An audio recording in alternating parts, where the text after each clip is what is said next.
jamaah Masjid Baitur Rahman yang dimuliakan oleh Allah Subhanahu wa Ta'ala. Wabil khusus yang sama kita hormati dan muliakan guru kita Al-Mukarram Al-Ustaz Al-Hajj Al-Sabidi, Ketua DKM Masjid Baitur Rahman, para asatidz, Bapak Ibu hadirin jamaah yang dimuliakan oleh Allah Subhanahu wa Ta'ala. Seperti biasa, sebelum ta'lim ini kita mulai, mari sekali lagi kita membaca suratul Fatihah.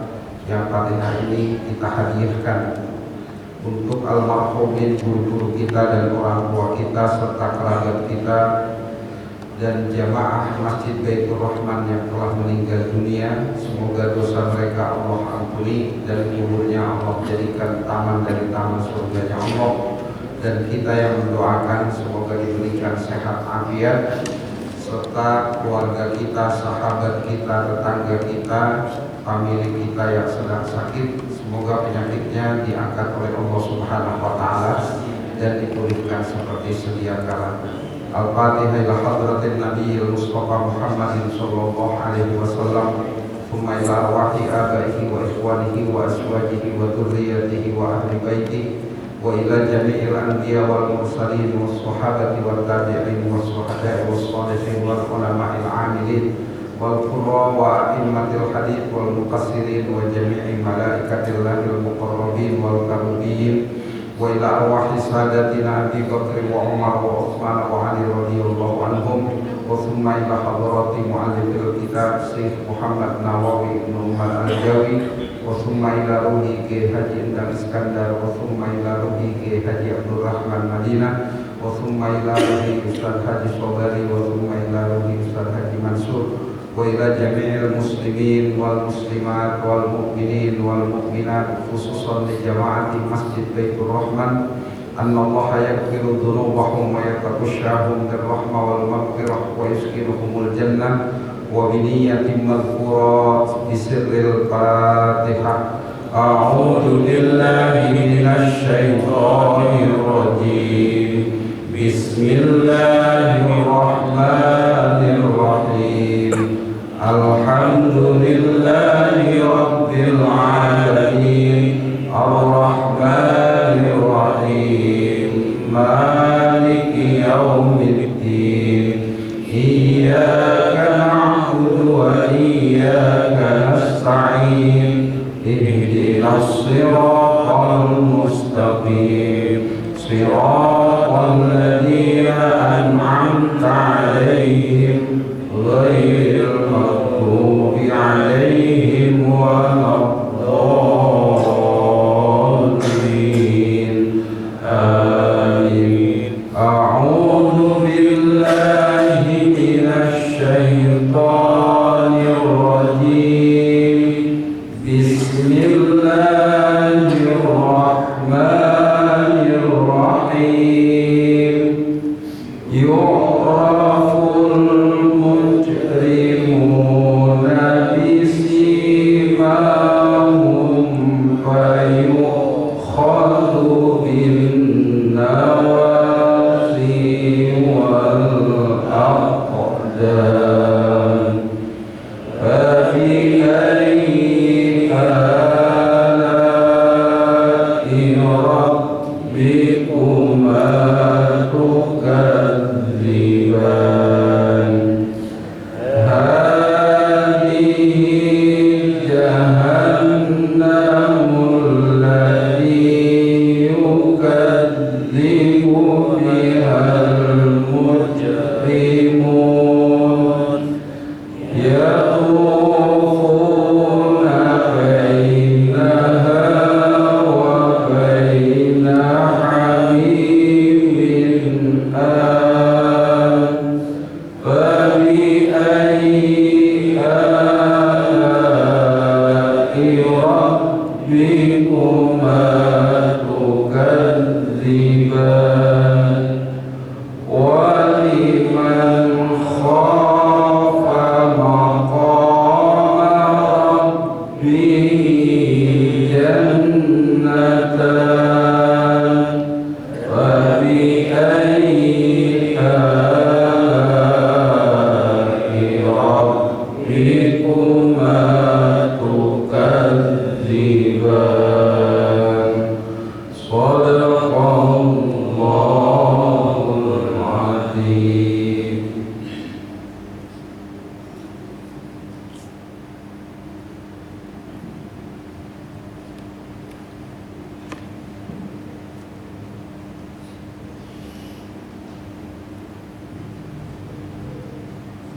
Bismillahirrahmanirrahim. Yu'raful mujrimuna bisimahum fayukhadhu bin nawasi wal aqdam fabi ayyi ala'i rabbikuma tukadziban.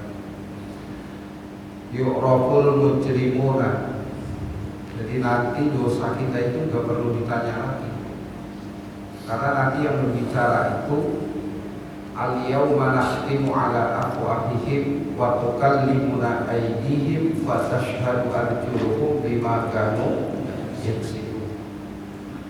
Jadi Allah tidak akan bertanya lagi. Kata Ibnu Abbas, kenapa Allah menggunakan yu'raful mujrimuna?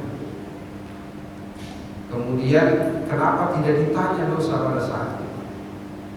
Karena nanti yang berbicara itu bukan lisan. Dan kata Ibnu Abbas, fa innallaha alimun bima yaf'alun, karena Allah Subhanahu wa taala tahu apa yang dilakukan oleh manusia dan jin. Dan kata beliau, kata Ibnu Abbas, itu pada peristiwa saat itu tidak ada satu suara pun. Jadi kalau ibarat speaker nggak ada noise, jadi ces gitu pun nggak ada. Jadi hening, mencekam. Jadi tidak ada suara, sampai gesekan angin pun tidak. Luar biasa pada hari itu. Jadi sangat mencekam, kata Ibnu Abbas. Sampai Ibnu Abbas tertunduk ketika beliau menerangkan hadis. Menerangkan ayat itu berdasarkan hadis, karena Ibnu Abbas ini seorang mufassir di kalangan sahabat yang lisannya langsung didoakan oleh Rasulullah Shallallahu Alaihi Wasallam. Jadi acuan para mufassir itu adalah Ibnu Abbas. Yu'raful mujrimuna bisimahum, diketahui al-mujrimuna, orang-orang yang berbuat dosa itu bisimahum. Ya semua itu bisimahum, perangkat-perangkat itu nanti berbicara. Tangan, mulut, kaki, perut, dada, hati kita, semua itu akan berbicara. Tidak ada yang berdusta di hadapan Allah Subhanahu wa taala. Bisimahum, dengan apa yang telah dilakukan. Kalau diartikan secara harfiah itu artinya tanda, sima itu tanda. Ai biswadi wujuhihim wa zirqati a'yunihim, ditanda pada wajah mereka, tertunduk mereka pada saat itu. Maka kata Ibnu Abbas, ini tidak ada suara sedikit pun. Jadi kalau speaker itu ces gitu, apa itu? Treble. Ada treble sedikit. Bahkan hentakan angin pun tidak ada. Desiran angin pun. Kalau kata pujangga kan itu desiran. Jadi nggak ada tuh desiran angin. Apalagi yang bawa hilir, nggak ada. Seperti itu. Wazirqati a'yunihim, pandangan mereka kosong. Karena pada saat itu cuma ada dua, jannah awinna, surga atau selamat atau tidak. Nah, maka Allah menggunakan kata palatan tasirah, maka tidak dapat kamu menolong. Di sebelumnya itu makhluk yang bernama jin menolong manusia, manusia juga tidak bisa menolong jin, ataupun sesama manusia ataupun sesama jin. Tapi dalam pemahaman orang yang beriman kepada Allah pada saat itu, kalau dia melakukan amal soleh dan ada iman ketika dia meninggal dunia, maka orang tersebut berhak mendapatkan syafaat. Fa inna syafaati lima yu'minu billah, karena syafaat Rasulullah SAW maksusatun, dikhususkan bagi orang yang beriman kepada Allah. Nah, karena kita umat Nabi bukan hanya beriman kepada Allah dan Rasulnya, ya minimal kita baca sholat. Ada satu kisah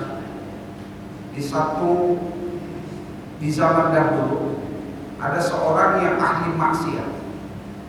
Tapi ya kita jangan, ini hanya sebuah takbir saja, perumpamaan sebegitu besarnya syafaat Rasulullah Shallallahu Alaihi Wasallam.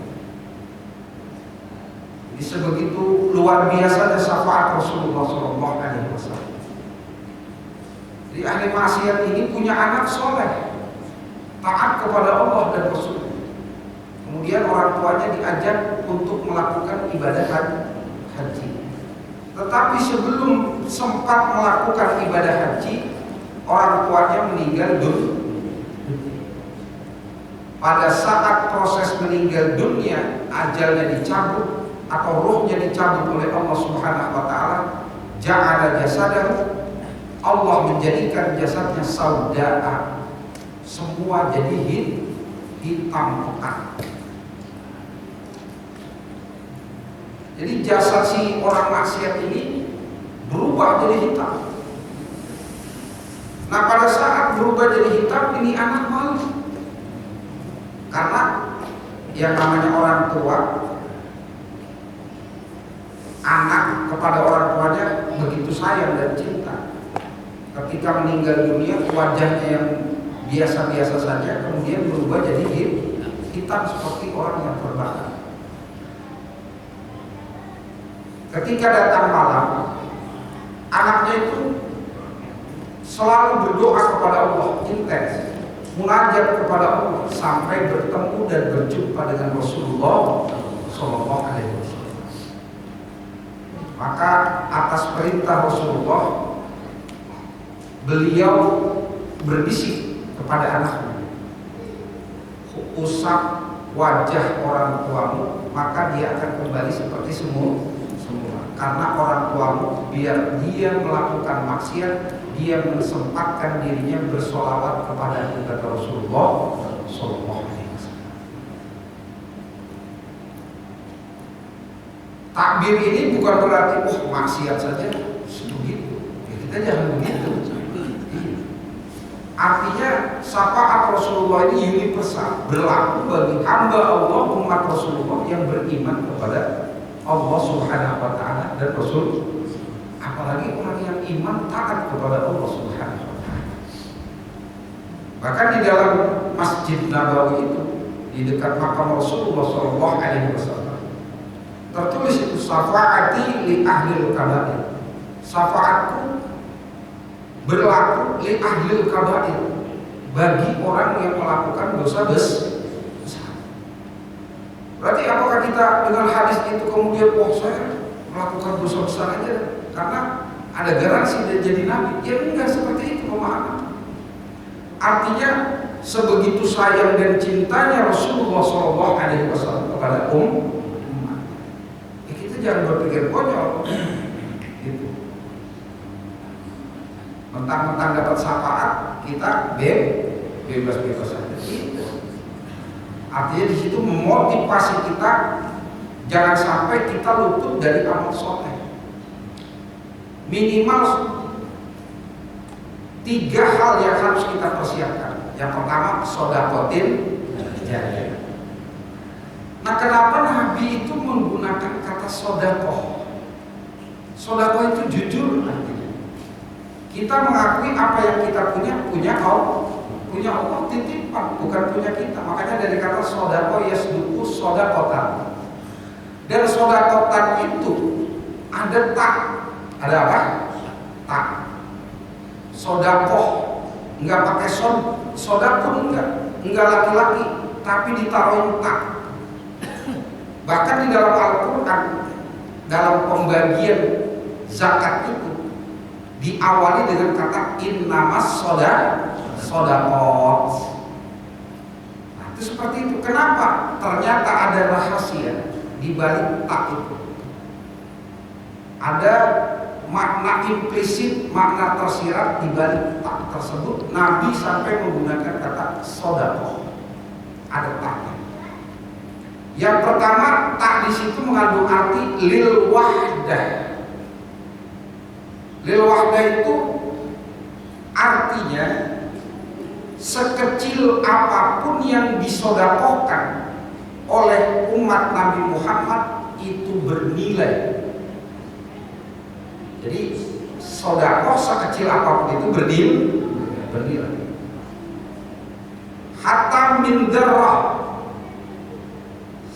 sampai sekecil biji sawi pun bermanfaat, artinya bernilai. Jadi jangan sampai kita mati nggak punya sodakoh jariah. Kalau yang punya hartanya banyak, ya banyakkan. Kalau punya hartanya sedikit, ya yang segitu. Tempelin di tempat-tempat yang baik, di masjid, di musola, di majelis taklim atau majelis ilmu, atau di tempat-tempat di mana tempat itu dipakai kebaikan, ya pesantren dan lain sebagainya.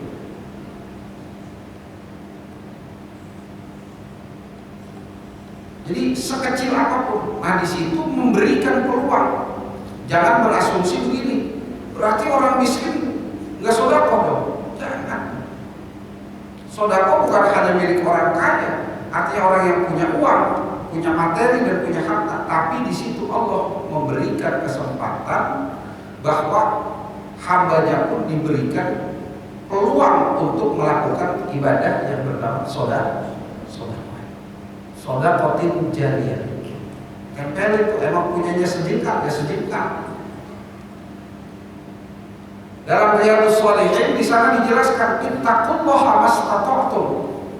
Ketika kamu bertakwa kepada Allah mastata'tum, berdasarkan kemampuan kita. Jadi jangan mengada-ngada. Emang mampunya 10.000, nekat 1 juta. Itu konyol namanya. Dan juga bagi orang yang mampu, jangan seadanya, sesuai dengan kemampuan. Tapi ikhlas Ustaz. Iya, betul ikhlas. Nah, mastata'tum di situ jangan melampaui batas kemampuan diri kita. Jangan mengada-ngada. Karena Allah benci terhadap orang yang suka mengada. Termasuk dalam ibadah mengada-ngada. Allah pun benci. Ya kalau takbir Allahu Akbar, ya biasa saja. Allahu Akbar. Itu kalau malaikatnya saya tabuk itu. Iya seperti itu. Ya biasa-biasa Allahu Akbar. Kalau Haji Heri pulang dari Mekah lagi, biasa saja. Jadi jangan melampaui biasa saja.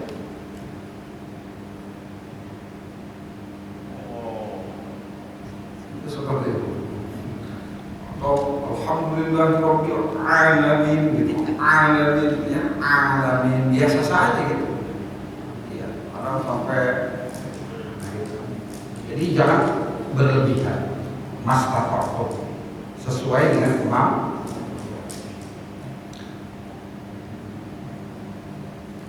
Nah, taknya itu lil wahdah. Jadi sekecil apapun, maka dibayar oleh hadis Nabi. Tabassumuka fi wajhi akhika laka shadaqah. Orangnya udah muflis ya Rasul, nggak punya apa-apa, harta nggak punya, rumah juga nggak punya, tidur di kolong jembatan. Ya jangan kasar, senyum dong. Ini udah tinggal di kolong jembatan, galaknya minta bener nggak ada yang gitu kan? Jangan. Ya artinya ada orang yang begitu galak. Ya senyum, orang juga mestinya yang mau kagak ngasih jadi ngasih. Tampaknya kasar, senyum gitu. Nah di situ, oh iya, seperti itu. Jadi minimal senyum itu sodakoh. Jadi sekecil apapun itu dibayar, bayanul hadis bil hadis, diterangkan oleh Rasulullah SAW sendiri. Kemudian yang kedua, tak di situ mengandung, karena taknya itu tak marbutoh. lil inas, artinya marbutoh itu konde. Jadi tak yang menunjukkan perempuan. Apa korelasinya antara sodako dengan perempuan, Ustaz? Perempuan itu lembut, jangan dikasar. Sodako itu melembutkan, betul nggak? Orang kasar nih, dikasih duit, lemah nggak kira-kira? Lemah. Bini kita galak banget, kita duit 10 juta, dia nggak kira-kira? Jangan dinasehatin, nasihatnya pakai galak kan dia nih. Iya. Nah itu sodako. Makanya ternyata sodako itu ada efek yang bisa membuat orang kasar jadi lembut. Cuman Allah Nabi terus itu para ulama menjelaskan lagi. Ternyata bukan hanya aspek feminisme di situ melembutkan, tapi lil haji atak yang ketiga. Cara orang kasih duit 10 juta atau istri kita kasih 10 juta sambil lemparin, marah apa kagak kira-kira? Marah, ditakol lagi Pak Panci kita. Tapi lil hayyinah, kenapa pakai lil hayyinah tadi situ? Ada selain sedekah tadi sekecil apapun melembutkan, kemudian bernilai melembutkan, hayyinah di situ ada caranya. Pakai cara itu, pakai cara. Jangan dilemparin, bro, lah makin marah, bener gak kira-kira? Penghinaan. Oh, ini bu, gitu. Pakai cara. Pakai apa? Hayyinah itu cara. Ada caranya. Jadi pakai cara hayyinah. Nah di situ. Makanya Allah menggunakan dalam tabrik membagi yang 8 asma itu menggunakan kata innamas sodaqah, bukan menggunakan kata innamas zakat, karena berkaitan bersentuhan antara satu manusia yang memberi dengan manusia yang menerima. Kita ngasih zakat sedikit, caranya baik, melembutkan nggak? Melembutkan, artinya terima. Alhamdulillah, terima kasih Pak. Ngasihnya dikit, lu ngantri ke masjid, ya kata-katanya nggak enak lah, sakit gak kira-kira? Marah bisa. Jadi di situ dalam pendistribusian, biarpun sedikit, ada cara dan ada aksi yang akan nilai yang melembutkan. Maka wasolli alaika, ayat itu terusin, fa inna sholataka sakanun lahum, maka doain. Karena doa mereka itu dapat menenangkan. Itu sedekah. Jadi jangan sampai nggak punya sedekah jariyah. Ya mau sejengkal, mau seujung kumpul, emang kita punyanya segitu. Kemudian waladin sholihin yad'ulah, anak yang soleh. Anak yang soleh bukan harus jadi kiai, jadi ustadz, atau jadi mubalik atau jadi apa, bukan. Anak soleh itu ketika dia hidup di dunia ini, apapun pekerjaannya, dia tetap tunduk dan taat kepada Allah. Itu anak yang soleh. Soleh itu artinya hidupnya pakai aturan Allah dan Rasul. Dan yang ketiga, ilmu yang tafa'ubi, ilmu yang manfaat. Ilmu manfaat itu bukan hanya ngaji, baca Quran, bukan. Apalagi ngajarin Quran. Ngajarin ilmu yang berkaitan dengan sesuatu yang menopang kehidupan kita di dunia, itu pun bernilai. Contoh, kita mengajarkan ilmu bagaimana cara berdagang yang benar.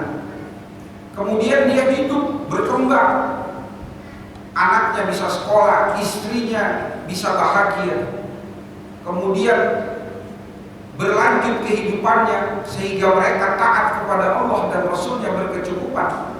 Sekalipun kita mati, itu disebut ilmu yang manfaat. Itu dapat pahala kita. Maka jangan pelit sama ilmu. Ilmu apa saja. Karena Allah tidak mendikotomi, yang mendikotomi itu manusia. Ada ilmu dunia, ada ilmu akhirat. Kullun min Allah. Seluruh ilmu itu dari Allah.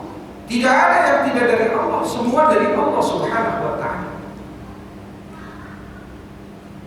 Jadi manusianya saja yang mendikotomi.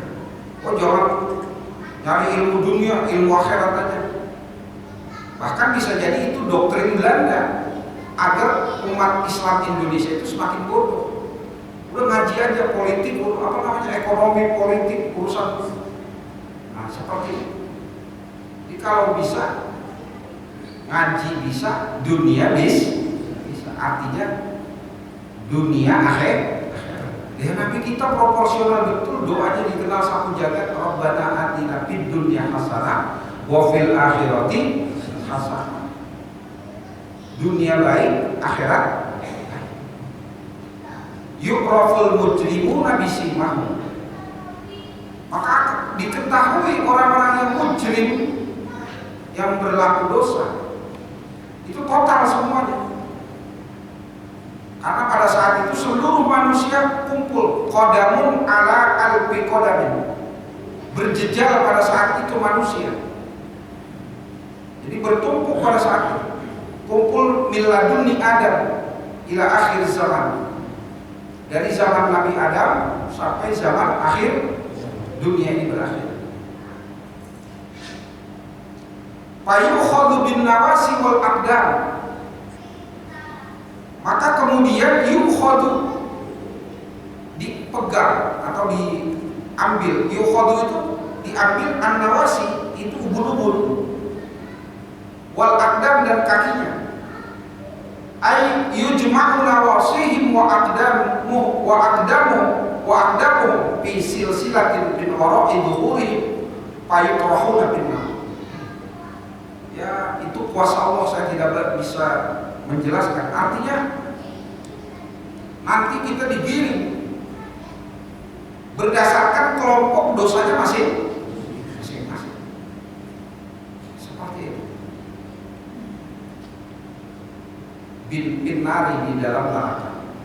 Nah di sini Allah beritahu, fabi ayyi ala rabbikuma tukad, nikmat mana lagi yang kamu dustakan wahai manusia dan jin. Aku kasih tahu, jangan sampai begitu tuh. Itu. Jangan ke pondok gede, karena di pondok gede ada begini-begini yang membuat kita bahaya.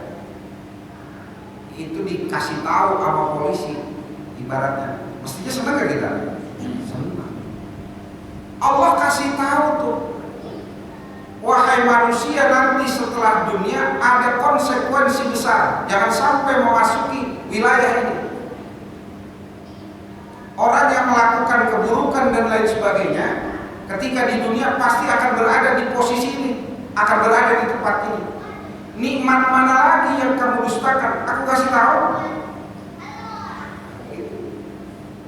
Jadi Allah tidak zalim.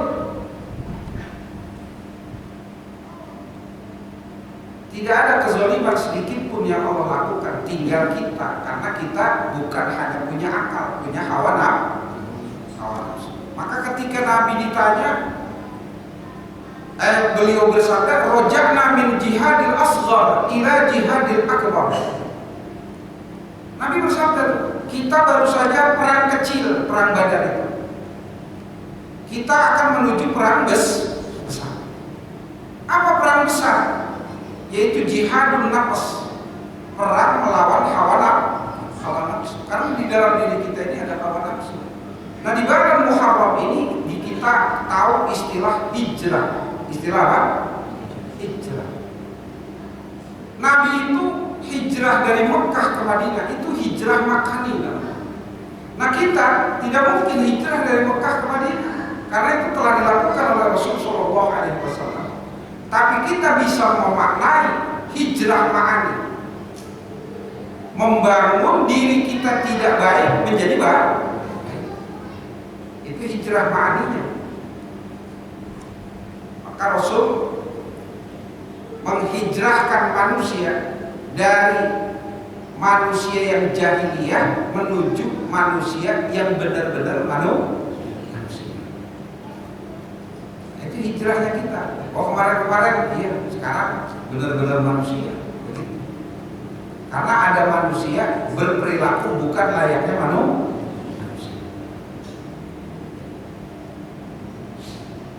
Hijrah ma'ani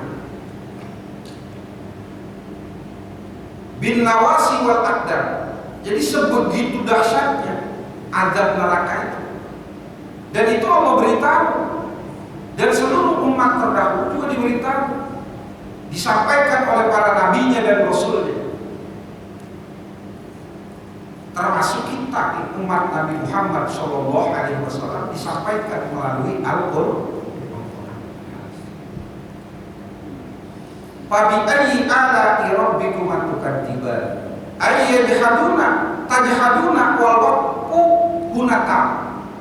Waqaf di sini kalau dalam ilmu tajwid itu tam sempurna. Jadi boleh di situ waqaf. Fabi ayyi ala'i rabbikuma tukadziban yang menerangkan tentang neraka. Jadi udah saya kasih tahu konsekuensinya. Tinggal kita nih, karena kita itu wahadaina munajdain, makhluk yang diberikan pilihan. Mau percaya silakan, mau tidak percaya juga silakan. Nah itu. Tapi kan kenyataan sering kita lihat bahwa nggak selamanya kita hidup di dunia. Ada yang namanya kematian. Dan matinya manusia itu bukan seperti matinya hewan. Kata Ibnu Qayyim al-Jauziyah, itu luar biasa ketika kita menghadapi kematian. Bahkan Said Sabik juga menjelaskan, luar biasa. Jadi kalau ada orang yang mengatakan setelah mati tidak ada nikmat dan tidak ada adab, ya silakan saja. Tapi bagi kita orang beriman ada nikmat dan adab. Makanya disebut barzakh. Barzakh itu tameng yang sangat tipis yang tidak bisa dilihat oleh orang yang ada di dunia, tapi orang yang ada di alam barzakh bisa melihat. Jadi tidak bisa. Barzakh tameng yang sangat tipis. Jadi ada dimensi lain di hadapan kita. Kalau seandainya 70 hijab mata kita ini diangkat, maka ada dimensi lain yang terlihat. Kita ini dimensi fisika yang nyata. Ada saudara kita yaitu umat Nabi Muhammad SAW dari golongan jin. Itu dimensi lain, dimensi yang bukan materi tapi immateri. Nah ini 70 hijab. Kapan 70 hijab itu terangkat? Inda sakaratil maut, ketika sakaratul baru terlihat semuanya. Cuma pada saat itu sakarat. Kenapa sakarat? Sakarat itu artinya sakit yang sangat luar biasa. Karena saking sakitnya jeritan kita tidak bisa lagi didengar oleh saudara kita, oleh anak kita, oleh istri kita. Karena saking sakitnya di sini. Maka disebut sakaratul maut. Saking sakitnya menjerit. Pada saat terbuka semua terlihat, ya Allah saya pengen sodako, ya Allah saya pengen punya anak yang soleh, saya pengen sholat, saya pengen macam-macam. Tapi sudah tidak ada lagi yang mendengar, tidak bisa lagi dan tidak ada kesempatan saat itu. Maka di antara aklun wa sahwatun, antara akal dan syahwat kita itu ada satu receptor namanya, qalbun, apa namanya? Hati. Nah hati itu Allah suka berbicara di dalam Al-Quran dengan menggunakan kata ulul albab. Nah ulul albab itu adalah langsung diberikan oleh Allah Subhanahu wa ta'ala. Hayya 'alas shalah, salatnya itu hati kita. Tapi sahabat kita nanti dulu baru azan, bener kan? Habisin aja itu kopi, ntar aja masih lama ya. Iya bener kan? kita. Jadi kita bertarung dengan diri kita. Maka kata Nabi, yang berat itu melawan hawa nafsu. Semua kita dikasih. Saudara kita datang dari jauh, butuh, minta dibantu, hati kita ngomong, puan kita, lub kita tuh bantu. Syahwat kita ngomong, nggak usah, kita lagi butuh aja datang. Benar nggak dong? Iya. Usah, kalau mau bantu kasih ya, ala kadarnya deh. Nah itu seperti itu. Itu kita bertarung dengan itu. Bahkan di jalanan pun ketika kita lihat mobil lu itu, lu kita kalau mau kasih 500 tuh, syahwat kita ntar aja baliknya, baliknya nggak ketemu, akhirnya nggak kasih. Iya, itu seperti itu. Jadi lu kita, akal murni kita, baik, ini buruk, oh ini nggak pantas. Tapi kadang kita tutup-tutupi, kita akal-akalin biar pantas. Itu seperti itu.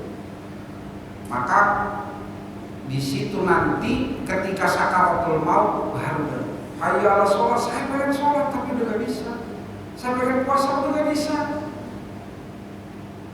Nah itu seperti itu. Maka fabi ayyi ala'i rabbikuma, saya bocorin nih kata Allah kisi-kisinya deh. Bahkan Nabi sayang betul orang soal alam barzahnya dibocorin, beneran. Iya, tinggal ngisi kita. Tinggal diapalin. Udah hafal semua kan? Iya. Tapi bukan hanya hafal kan, kalau bisa apa? Bisa mengamal.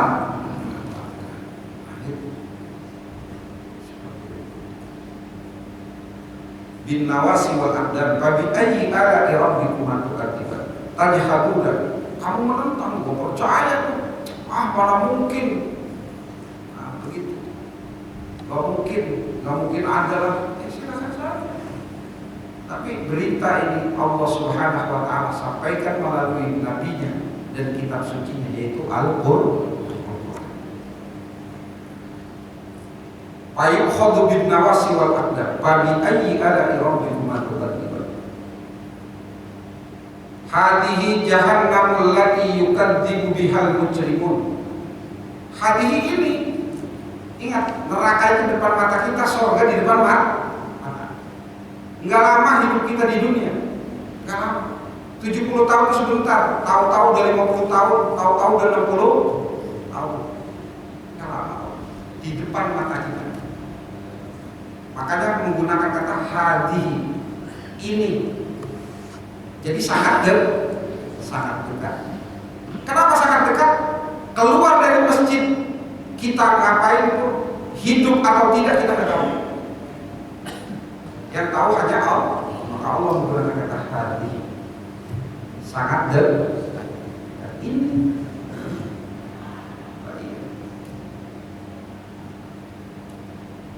Ya mudah-mudahan sehat ya Pak Haji ya. Haji Heri udah takut aja deh. Hadi, sangat dekat. Hadihi jahannam lagi. Ini Allah dahulukan berita yang tidak baik, yang tidak mengenakan, yang mengerikan. Sedikit di dalam surah Ar-Rahman, Allah ingin umatnya, hambanya itu bahagia. Makanya wajanal jannatan terus sampai akhir itu cerita surga. Cerita surga itu terakhir. Semua surga, semua fasilitas teknologi, cerita surga. Tapi cerita neraka ini ada konsekuensi yang apabila kamu nggak percaya ini bahaya. Begitu. Makanya menggunakan kata hadihi, sangat dekat. Jahannamul lati yukadzibu bihal mujrimun. Yang ini neraka jahanam yang orang-orang mujrim itu mendustai, nggak percaya. Siapa orang mujrim itu? Wa hadhihi isyaratun ila qurbiha, sangat dekat. Ai jahannamul lati yukadzibu bihal musyrikun, nggak percaya sama Allah, bahkan menduakan Tuhan. Gitu. Nggak percaya. Jadi gak yakin betul ada kehidupan setelah dunia, ada Tuhan yang menciptakan dunia dan akhir. Hadhihi qaribatun ghairu ba'idah. Ini sangat dekat, enggak jauh. Bayangin depan mata kita. Surga depan mata, neraka depan tinggal kita. Jadi sangat dekat. Allah bocorin ada konsekuensi yang tidak mengenakan untuk kita manusia. Yatufuna bainaha wa baina hamimin. Apa sih jahanam itu? Mereka nanti berkeliling di antara neraka jahanam dan di sana ada air yang sangat panas mendidih. Hamim ayyataraddaduna bainan nar wa ma'in harim qad intaha.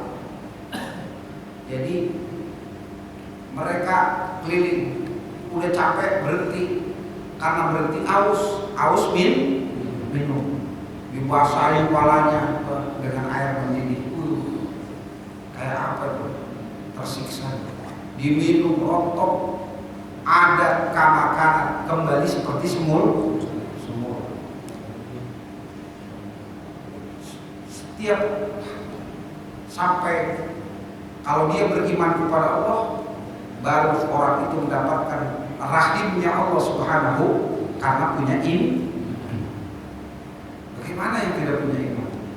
Nggak mungkin. Silahkan saja, mau percaya silahkan, nggak percaya silahkan. Allah bocorin. Makanya Allah menggunakan apa bi ayyi ala'i rabbikuma. Ya, ibarat ada peristiwa begini di Pondok Gede, ada kejadian ada tempat yang membahayakan. Seandainya di iklan oleh polisi atau di iklan diberitahu oleh polisi, kita nggak percaya. Ya kalau polisi silahkan, konsekuensi ada yang lalu. Yatufuna bainaha wa baina hamimin an. Fabi ayyi ala'i rabbikuma. Dahsyat. Neraka yang dahsyat. Fayas abihim ilal hamim. Kemudian karena haus habis muter-muter, mereka menuju hamim, neraka yang isinya air yang mendidih. Kemudian dia minum, dia basahi ubun-ubunnya, rontok, ada makanan. Begitu setiap hari. Faidas tagosu minhu yas abihim ilal nar. Keliling lagi itu muter. Itu masih belum proses. Masih proses menuju neraka. Waliman khafa maqama rabbih jannatan. Dan bagi orang yang takut kepada Allah Subhanahu wa taala, jannatan, dikasih 2 surga. Kata Ibnu Abbas, al-muqarrabin wa ahlul yamin. Yang pertama, surga pertama untuk muqarrabin, orang yang sangat dekat betul kepada Allah. Jadi sedekah, taat kepada Allah. Pokoknya dia baik, apa yang dia punya dia baik, bukan hanya orang kaya, dia baik. Dia sadar. Nah itu al-muqarrabin, orang yang sangat dekat karena dia merasa semua titipan Allah. Bukan harus jadi sufi, bukan. Kalau kata Yazid Bustami itu, muqarrabin itu tidak pernah ada kata bantah. Gitu. Anaknya minta, Pak, minta jajan, kasih seukurannya. Apalagi saudaranya, Bang, punya duit enggak? Anak saya buat sekolah. Saya punya duit 10.000 atau 100.000. Gak pernah ada kata nolak. Nah gitu. Kalau yang punya, kalau yang gak ada, udah nangis saya bareng-bareng. Iya, artinya gak pernah dus. Jadi selalu begitu. Muqarrab artinya orang yang benar-benar terpaut kepada Allah.